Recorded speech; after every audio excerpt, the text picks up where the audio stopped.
দেখে নাও বন্ধুরা, একটা মিনি পুচকি ভিডিও দিলাম, তো কেমন লাগছে তোমরা অবশ্যই কমেন্ট করে জানাবে। তো তার আগে ভিডিওটা তোমরা দেখো। আজকে হচ্ছে আমাদের বাড়িতে ষষ্ঠী পুজো।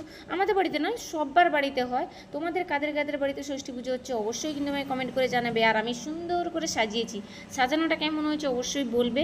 আর দুটো মালাও গেঁথেছি সাদা জবা ফুলের। আর ঠাকুরও আমি বানিয়েছি, ঠাকুরমশাই আসবেন, দেরি আছে। পুরো ভিডিওটা আমি শেয়ার করেছি, তোমরা দেখে নিবে।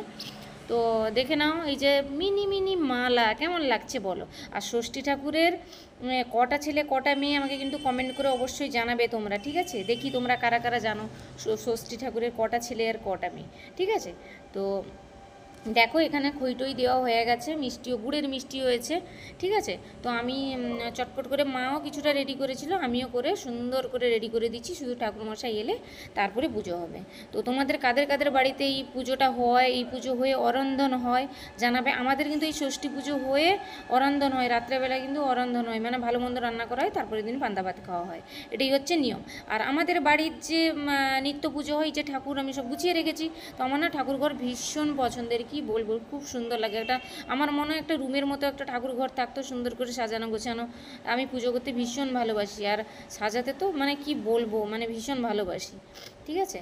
তো বেশি কিছু ফল আনা হয়নি, যে এই নর্মালি আনা হয়েছে। তো কেমন লাগলো মিনি ব্লগটা অবশ্যই কমেন্ট করে জানাবে। তো ভালো থেকো, সুস্থ থেকো, টাটা।